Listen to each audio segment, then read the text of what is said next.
¿Cuántos conocen la palabra de Dios? Levanten la mano. ¿Quién conoce la palabra de Dios? Bien. Gloria al Señor. El Sermón del Monte. Vamos a hablar esta tarde del Sermón del Monte. El Sermón del Monte comienza en el capítulo 5 del Evangelio de Mateo y culmina en el capítulo 7 del mismo Mateo. Son 3 capítulos, ¿sí? Son unos menos de 120 versículos. Y voy a hablar de un versículo de cada uno, así que me va a ir por lo menos hasta la noche. Ustedes no tienen, por supuesto. Sí, seguro que sí. No, vamos a tomar entonces parte del capítulo 5 del Sermón del Monte, ¿sí? Vamos a tener una palabra de oración. Te damos gracias, Jesús, por este momento precioso de poder compartir tu bendita y divina palabra. En el nombre de Jesús, rogamos que el poder de tu Espíritu Santo descienda sobre cada uno de nosotros, trayendo inteligencia, sabiduría en lo alto, bendición, vida eterna, que podamos ser instruidos en tu palabra, para que podamos andar conforme son tus propósitos sobre la faz de la tierra y ser un digno referente de tu evangelio sobre la faz de la tierra, porque te lo pedimos en el nombre de Jesucristo el Señor. Amén. ¿Amén? ¿Cuántos dicen amén? Gloria al Señor, aleluya. La palabra de Dios dice que viendo la multitud, capítulo 5 de Mateo, subió al monte y sentándose vinieron a él sus discípulos y abriendo su boca les enseñaba. ¿Sí? Gracias, muy amable.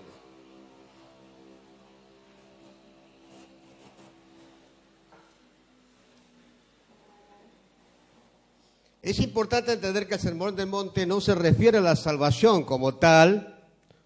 Jesús pone a disposición del discípulo, Jesús pone a disposición de ustedes, pone a disposición de nosotros el potencial de ética y vida diaria, una proclamación simple de cómo Dios quiere o espera que vivamos. Creo que deben haber entendido esto, ¿sí? Pone a disposición nuestra el potencial de ética y vida diaria, una proclamación simple de cómo Dios quiere o espera que vivamos sobre la faz de la tierra. Si yo le doy a cualquiera que pasa por allí en la calle la Biblia y le digo, bueno, usted tiene que andar a partir de ahora en este mundo como dice la palabra de Dios. Pero yo no lo entiendo, me va a decir, no lo comprendo, no sé qué es esto.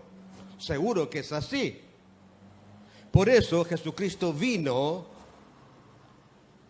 a la tierra con el propósito de andar en los caminos del Padre, porque ningún ser humano puede hacerlo a partir de la caída en el huerto del Edén. Ningún ser humano sobre la faz de la tierra pudo andar como Dios quiere que pudiera andar como Dios quiere, sino Jesucristo, solamente Jesucristo, el Señor vino y caminó como el Padre quería que anduviera el hombre. Así que el Sermón del Monte, ¿sí?, son 3 capítulos que vamos a ir desglosando paulatinamente, ¿sí?, no solamente hoy, sino más adelante. El capítulo contiene una revelación de los principios de justicia de Dios, por los cuales todos los creyentes deben vivir mediante la fe en el Hijo de Dios y en el poder del Espíritu Santo que mora en ellos, o sea, en nosotros, en ustedes, en los que me están viendo. Ahora bien, encontramos que hay gente muy instruida que dijo lo siguiente. Por ejemplo, el teólogo agustino Martín Lutero, siglos pasados, manifestó en una oportunidad que las palabras dichas por Jesús en el Sermón del Monte era imposible vivir y que fue dada por Dios solamente para mostrarnos nuestra extrema necesidad de la gracia de Dios. Y fue dado para mostrarnos la extrema necesidad de la gracia de Dios. La gracia es la causa activa, ¿sí?, primera y última de la salvación. La gracia, ¿sí?, la produce el Señor porque viene a nosotros pecadores a buscarnos, como decía el pastor. Él viene a buscarnos, porque eso es gracia, viene a buscarnos y llevarnos a salvación. La gracia, y esencialmente necesaria, como es la fe. La fe no es parte indispensable del método que la gracia, solamente es parte indispensable del método que la gracia emplea. Perdone si no soy muy claro, ¿sí?, pero espero que el Espíritu Santo de Dios los convenza a ustedes de la palabra verdaderamente que vamos a impartir. Ahora, explico lo siguiente. Jesucristo en el Sermón del Monte usó como plataforma o púlpito un lugar en la montaña. Por eso se le llama el Sermón del Monte, ¿sí?, allí en la provincia de Galilea de los Gentiles. Y nos llama la atención que él hiciera allí en Galilea de los Gentiles esta proclamación y no lo hiciera en Jerusalén, en el centro urbano del judaísmo ortodoxo. Puede que sea de que en aquel lugar no iba a ser tan molestado por liderazgo judío que buscaba para hacerle caer, tentarle y llevarlo a muerte. Debemos tener también en cuenta que sobre un monte, siglos antes había sido dada la ley de Dios. En el Antiguo Testamento, ¿sí?, en el Éxodo, precisamente 19:20, Dios desciende sobre el monte. Dios desciende sobre el monte. Dice así la palabra de Dios: y descendió Jehová sobre el monte Sinaí, sobre la cumbre del monte, y llamó Jehová a Moisés a la cumbre del monte, y Moisés subió. ¿Sí? O sea, vemos que siglos pasados, Dios mismo baja al monte Sinaí para dar la ley. Aquí Jesús sube al monte. Sube al monte.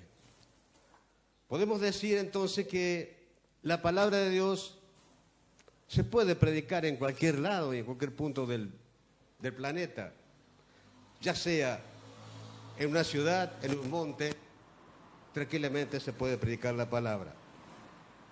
Bien, en el Sinaí, en el monte Sinaí, cuando desciende Dios para traer la ley, lo hace en medio de truenos y relámpagos. Para que ustedes entiendan. Dice la palabra: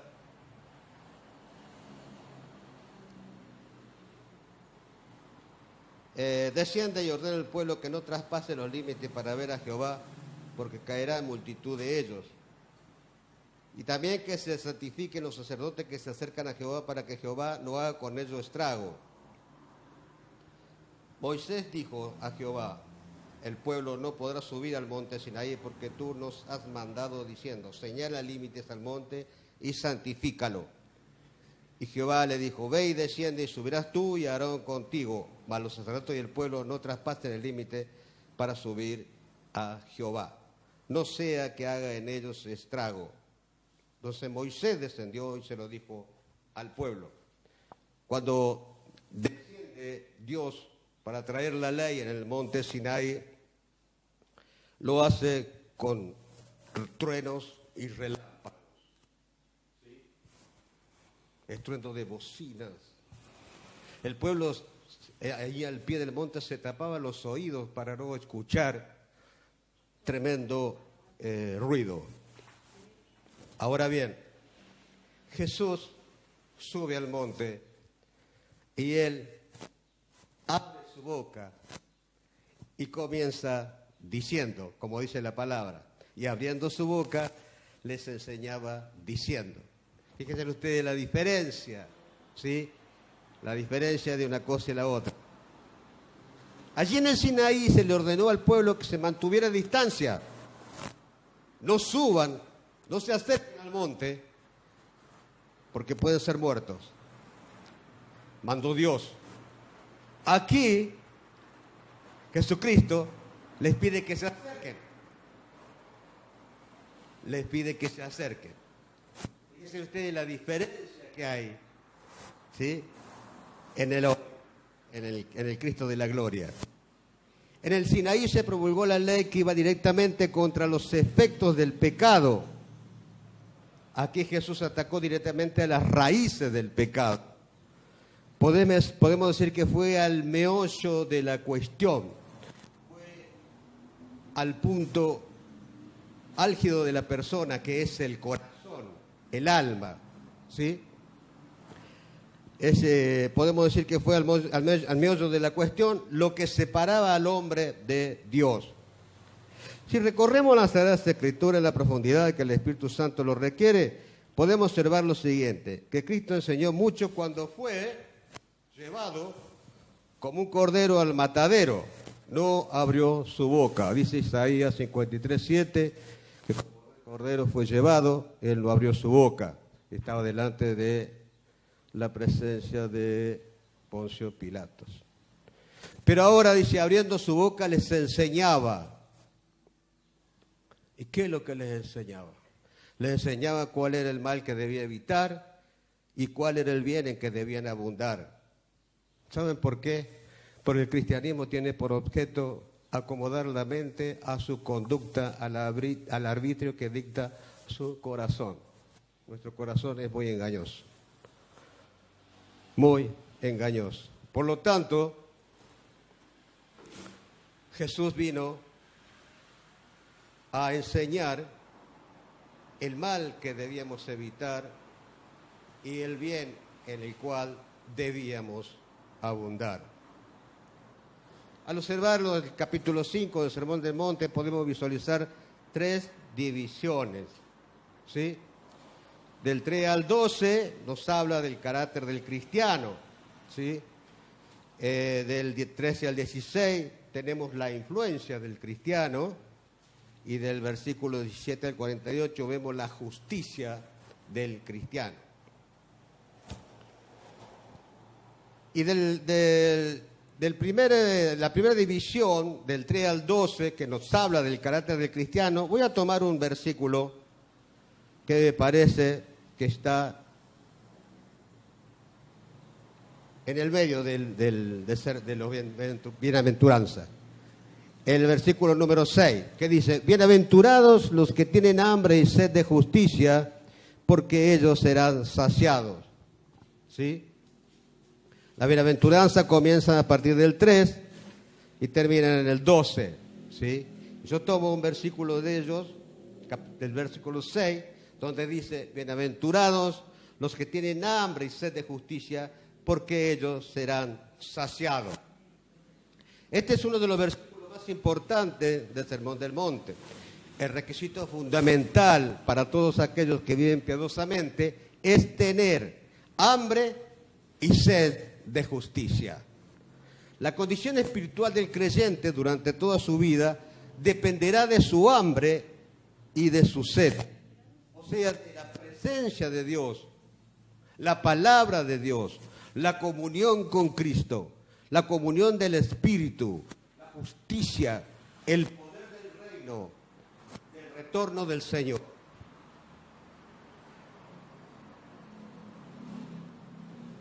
El hambre del creyente por las cosas de Dios desaparece cuando hay afán de este siglo, engaños de las riquezas, deseo desmedido de tener otras cosas, los placeres de esta vida y cuando deja de permanecer en Cristo. Cuando se le acaba el hambre por Dios y su justicia, muere espiritualmente. O sea, vuelve a su estado natural antes de conocer a Cristo. Los que no dejan de tener hambre y sed de justicia, dice la palabra que ellos serán saciados. Amén. Serán saciados. ¿Usted quiere ser saciada o saciado? Sí. ¿No es cierto? Tiene hambre y sed de justicia, y si no la tiene, pídala a Dios. Deseo tener hambre y sed de justicia, porque es lo que me conviene, lo que le conviene a mi vida. Hambre y sed de justicia.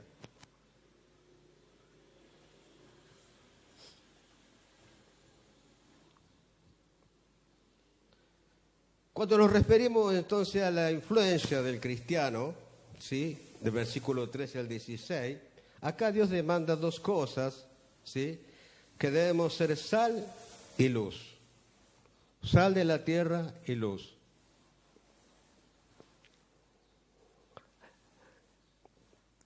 Es una demanda de Dios. Dice, vosotros sois la sal. Recibido a Cristo, de aquellos que están en los caminos del Señor, y Él dice, vosotros sois la sal de la tierra. La sal es valiosa para dar sabor y proteger de la corrupción. Por lo tanto, el creyente y la iglesia en general deben ser ejemplos piadosos en el mundo y resistir la decadencia moral y la evidente corrupción de la sociedad. ¿Sí? Vuelvo a repetir. El creyente y la iglesia en general deben ser ejemplos piadosos en el mundo y resistir la decadencia moral y la evidente corrupción de la sociedad. Jesucristo dice, yo soy la luz del mundo. Y Jesucristo dice la palabra, versículo 14, vosotros sois la luz del mundo. Es un imperativo, vosotros sois la luz del mundo. O sea, todo aquel que dice ser cristiano, todo aquel que dice, sí, yo pertenezco a Cristo, todo aquel que dice, yo tengo a Cristo en mi corazón, todo aquel que dice, yo tengo hambre y sed de justicia, ¿sí?, nos habla y nos dice, vosotros sois la luz del mundo.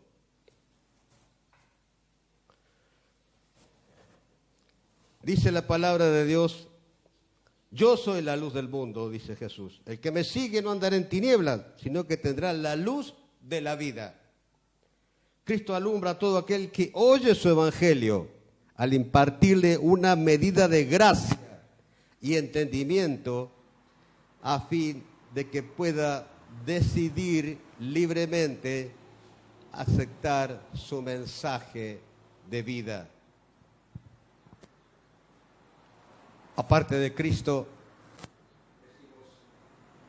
con toda seguridad, no hay otra luz por la cual podamos ver la verdad y ser salvos.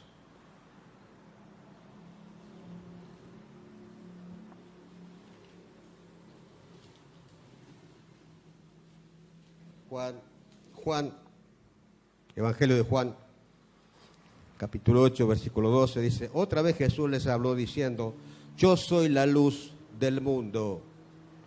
El que me sigue no andará en tinieblas, sino que tendrá la luz de la vida. Jesús es la luz verdadera. Como tal, Él quita la oscuridad y la mentira al alumbrar la senda recta hacia Dios y la salvación. Todos los que siguen a Jesucristo son liberados de la oscuridad del pecado, del mundo y de Satanás. Todos los que siguen a Cristo son liberados de la oscuridad, del pecado, del mundo y de Satanás.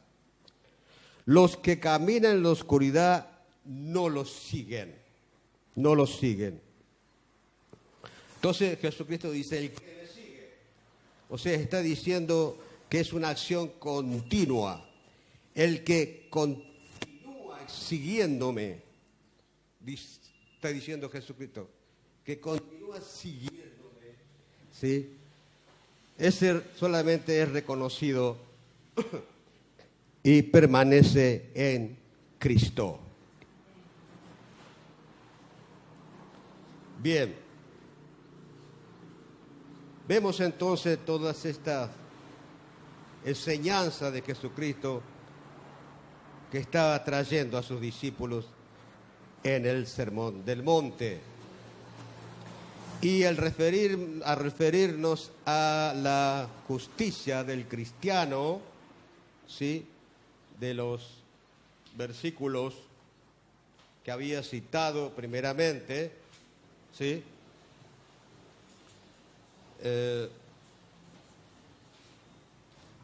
está desde el versículo 17 al 48, ¿sí? Y ahí nos habla de la justicia del cristiano. Está hablando así a grandes rasgos, ¿sí? Jesús y la ley, Jesús y la ira, Jesús y el adulterio, Jesús y el divorcio, Jesús y los juramentos, el amor hacia los enemigos, ¿sí? Pero voy a tomar un solo versículo de todos ellos que dice Jesucristo, porque os digo, y me parece interesante este versículo, le dice a sus discípulos, Jesucristo le está diciendo a ustedes, me está diciendo a mí, le está diciendo a aquellos que están mirando el video y que escuchan, porque os digo que si vuestra justicia no fuere mayor que la de los escribas y fariseos, no entraréis en el reino de los cielos. O sea que está en Mateo, capítulo 5, versículo 20. Porque os digo que si vuestra justicia no fuere mayor que la de los escribas y fariseos, no entraréis en el reino de los cielos. Jesucristo lleva a sus oyentes, a todas esas, a sus discípulos, a toda esa gente que estaban allí mirando, porque especialmente este Sermón del Monte era para sus discípulos, para sus 12 discípulos, pero siempre les seguía una gran multitud. Esa gran multitud es obvio que estaba así delante de él, un poquito más allá quizás, escuchando las palabras de Dios. Jesucristo lleva a sus oyentes a ejemplos vivos y del momento que su pueblo, el judío, estaba viviendo con el liderazgo religioso de la época. Estaba sufriendo, llámese el Sanedrín, ancianos, fariseos, saduceos, herodianos, escribas. El Hijo de Dios debe superar totalmente las normas exigidas por ellos. Las normas exigidas por los religiosos. Religiosos hay muchos en este mundo. Religiosos, no cristianos.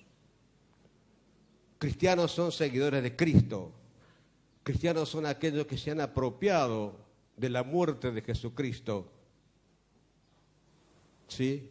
Y lo han recibido en su corazón y han sido rociados con su sangre. Esos son cristianos, viene de Cristo. Aquellos que concurren a diferentes templos son religiosos sin Cristo, pues ostentan una justicia eterna. Jesucristo tildó de hipócrita a todo ese liderazgo judío. No tenían nada de Dios. Fariseos hipócritas, dijo en Mateo 23, del 13 al 36. Jesucristo fue una persona muy directa con aquellos malvados. ¿Sí? La iglesia no puede ser menos. La iglesia tiene que transmitir la verdad absoluta. Por eso Jesucristo enseñó todas estas cosas. Y las enseñó para que podamos andar en caminos excelentes de vida en Él. En Él. Porque Él es la verdad. Y Él es la vida. Este sermón de monte lo escucharon los 12, pero escuchó toda una multitud. Pero solamente los 12, cuando murió en la cruz, resucitó y ascendió a los cielos, los 12 recibieron solamente el poder del Espíritu Santo y fueron los que proclamaron el Evangelio de la salvación, y de ahí se extendió hasta por toda la humanidad hasta llegar a nosotros hoy. A ustedes. Jesucristo vino a enseñar los milagros. Él lo vino a hacer milagros. Los milagros son para certificar que Él era verdaderamente el Hijo de Dios, que venía a salvar a la humanidad, que la humanidad necesitaba salvación, la humanidad necesitaba vida eterna. El pecado los conducía solamente al infierno, a ninguna otra parte. Por lo tanto, Él vino a traer salvación, y todos aquellos que le reciben tendrán vida eterna, dice Juan 3:16.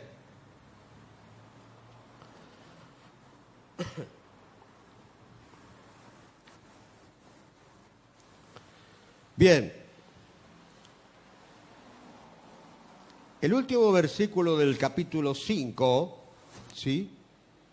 El último versículo del capítulo 5 de Mateo, ahí termina una parte del Sermón del Monte, ¿sí?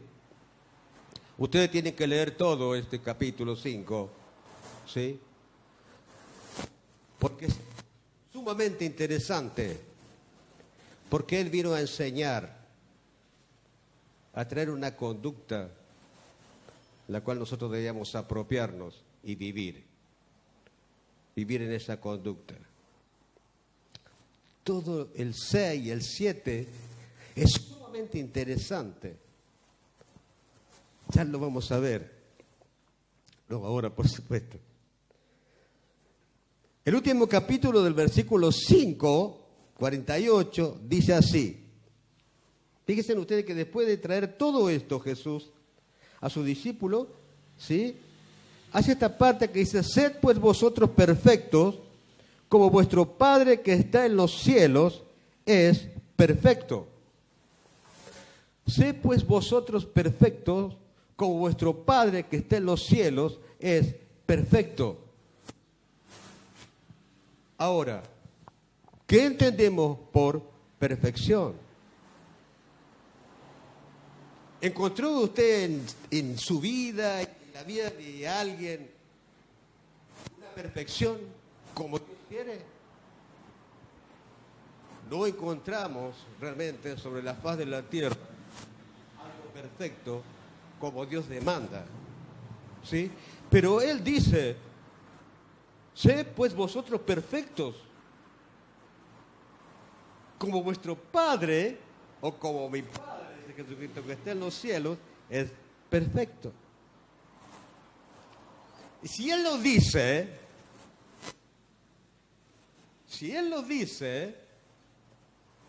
es porque hay algo que Él trae e inserta en vos y en mí para que nosotros nos encontremos perfectos a los ojos del Padre. Y lo único que Él, podemos decir, trajo, ¿sí?, estas enseñanzas, ¿sí?, es una constante enseñanza por 3 años a sus discípulos, enseñándole. Los discípulos parecía que sí, que ya entendían todo, y por ahí se salía la chaveta, uno quería estar a la izquierda y otro a la derecha cuando ascendían a los cielos. Jesucristo dice, yo tengo que ir a Jerusalén a morir, y ahí voy a ser vituperado, voy a ser castigado por el liderazgo judío. Y alguien le dijo, bueno, no quiero que te pase esto, mientras yo esté no te va a pasar esto. Le dijo uno de los discípulos, no entendiendo nada de lo que Jesús le decía. No entendiendo nada. Aún cuando murió y posteriormente resucitó,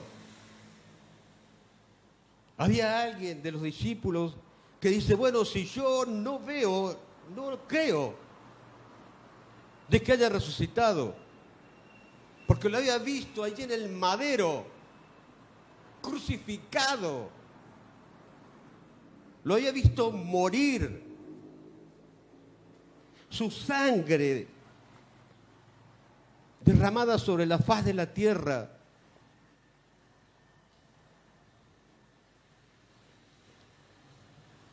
No pasaba por su mente verlo vivo, resucitado. Este discípulo dice, si yo no lo veo, no creo. Y quizás muchos en la faz de la tierra dicen lo mismo. Si yo no veo, no creo. Y ahí Jesús se presentó a este discípulo y le dijo,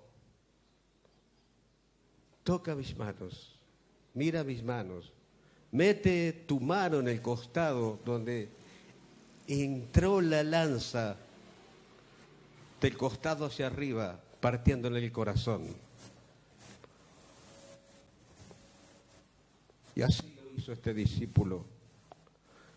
Y humillado y arrodillado delante del Señor dijo, Señor mío y Dios mío. Y allí creyó.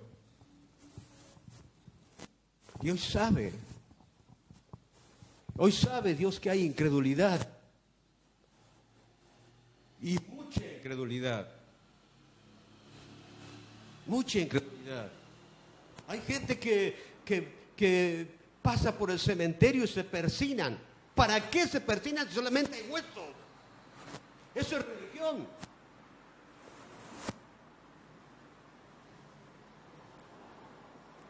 Hay gente que pasa por un templo y se persignan. ¿Qué es lo que hay? Ladrillos, mezcla, cerámica, mosaico. Otra cosa no existe. Ahí no está Cristo, no está Dios. Porque el templo de Dios somos nosotros. Es la iglesia. Nosotros somos piedras vivas edificando la nueva Jerusalén. Eres tú, soy yo. Es la iglesia. Somos piedras vivas que edificamos el templo de Dios. Él lo hizo. Entonces, vemos que la religión ha copado el mundo, pero sabemos que Cristo es todopoderoso. Por eso dice, sé perfecto como vuestro Padre que está en los cielos es perfecto. Para eso, si nosotros queremos ser perfectos, si tú quieres ser perfecto, Dios te tiene que poseer. Dios te tiene que poseer.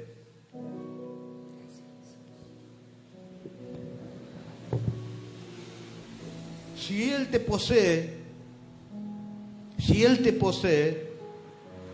puede hacer perfecto nuestro caminar. Él te debe poseer. Él te debe poseer. Debe ser solamente de Él. solamente de Él y de nadie más. Él es el que clama y reclama tu vida para hacer de ti, para hacer de mí un verdadero discípulo, no un creyente, no un convertido. Dios no quiere creyentes, no quiere convertidos, quiere discípulos. Y tú tienes que mentalizarte, ser discípulos de Cristo. Discípulo de Cristo. Es ahí donde Dios apunta, porque la gran comisión nos demanda eso, y hacer discípulos a todas las naciones. Es una orden que Dios da a la iglesia, a la congregación de los santos, para que podamos ser efectivos. La religión nos salva.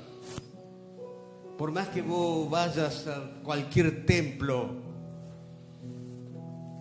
y te unas a cualquier religión del mundo, no te va a salvar de nada, al contrario, vas a ser condenada al mismo infierno y vas a caminar con los ojos bien abiertos hacia ese fuego eterno. Dios te quiere como hijo, como discípulos, como herederos de su gracia y como coherederos con Cristo. Dios te quiere así. Es la única forma que Él te quiere. No te quiere de otra forma. No hay términos medios con Jesús.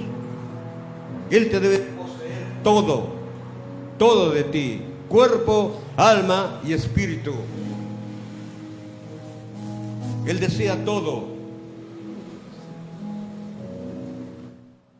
Él desea todo. Por eso Jesús dice: venid a mí, los que estén trabajados y cargados, y yo los voy a hacer descansar. Yo los hago descansar. Yo les voy a dar la paz que sobrepasa todo entendimiento. Yo los voy a sacar de donde están sufriendo y los voy a llevar a mejores lugares, porque yo soy Dios. Yo soy Dios y no hay otro como yo. No existe otro como yo. No hubo, ni habrá, no hay ni habrá otro. Yo soy Dios. Y yo te quiero para mí. Absolutamente para mí. Porque voy a hacer de ti una verdadera mujer, un verdadero hombre, que camine en los caminos que yo le voy a enseñar. David no se cansaba de decir, de clamar espíritu y sabiduría y entendimiento. En una constante David pedía espíritu de sabiduría, de conocimiento y de entendimiento para conocer tus caminos. Moisés le pidió a Jehová: muéstranos el camino para que yo pueda andar en esa senda como tú quieres que ande. Esta es la palabra, esta es la enseñanza de la bienaventuranza de Cristo. Si la leemos bien detenidamente, vamos a ver cómo edifica nuestra vida, versículo por versículo. Y eso es lo que trae dirección y vida eterna. Pero tenemos que leerla en el poder del Espíritu. ¿Por qué? Porque la palabra fue inspirada en el poder del Espíritu Santo de Dios a todos aquellos hombres suyos para que escribieran todas estas cosas. Para que escribieran todas estas cosas. Nosotros tenemos 2 hijos y es una constante pedirle a Dios que Él gobierne sus vidas, que traiga entendimiento, que traiga sabiduría, que solamente Él puede darle a nuestros hijos, a nuestros familiares. Solamente Él puede traer esa vida preciosa para vivir en este mundo. Amén. Sí, Señor. Para vivir en este Gracias, mundo. Señor. Amén. Aleluya. Gracias, Jesús. Por eso Dios trajo esta enseñanza del Sermón del Monte. Se lo trajo a sus discípulos, pero había toda una multitud allí, escuchando. Amén. Toda la multitud que escuchaba sus palabras. Oh, sí, Señor. Le invitó, acérquense. Amén. Les dijo, acérquense. Amén. Ya no Aleluya. había truenos ni relámpagos, solamente su voz. Gracias. Bienaventurados los pobres de espíritu, comenzó diciendo. Bienaventurados los pobres de espíritu, dice la palabra, porque de ellos es el reino de los cielos.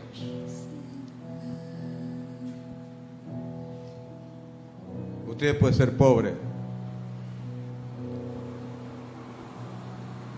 de espíritu, Gracias. pero es bienaventurado, Amén. Gloria a Dios. Gracias, Jesús. porque Dios dice Amén. que de ustedes es el reino de los cielos. Sí, Señor. Amén. Y los pobres de espíritu son aquellos que buscan y tienen necesidad, sed y hambre de justicia Amén. de Dios. Sí, Señor. Oh, Jesús. Convence en esta tarde, Jesús. Damos gracias, Señor. Aleluya. Aleluya. Te invitamos gracias, a que Jesús. puedas venir al Señor en esta tarde. Gracias, Padre Santo, en el Levantate. nombre de Jesús, Amén. Sí, Señor. por tu palabra. Gracias, Jesús. Amén. Gracias, Señor. Gracias. Gracias, Señor. Amén. Rogamos tu bendición, Señor, Amén. sobre nuestras vidas, Sí, sobre la vida de la iglesia, de la congregación. Padre, en el nombre de Jesús. Rogamos tu bendición, Padre. Sí, Señor.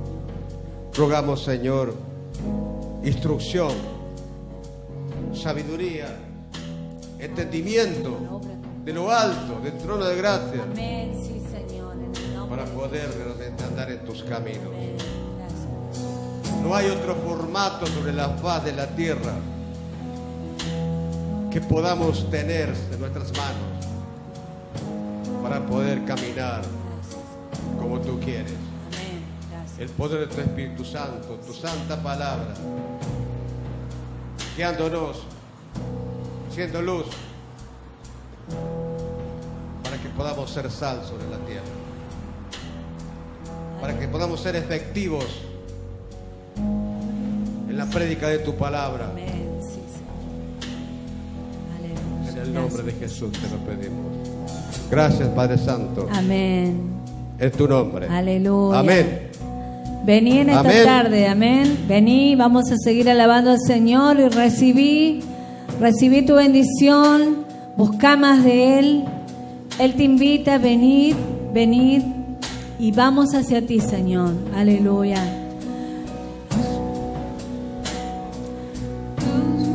Se moverán, las fortalezas caerán. Dios lo creemos porque hoy vemos tu obra en este lugar. Muertos se levantarán y los gigantes caerán. Dios lo creemos porque hoy vemos tu obra en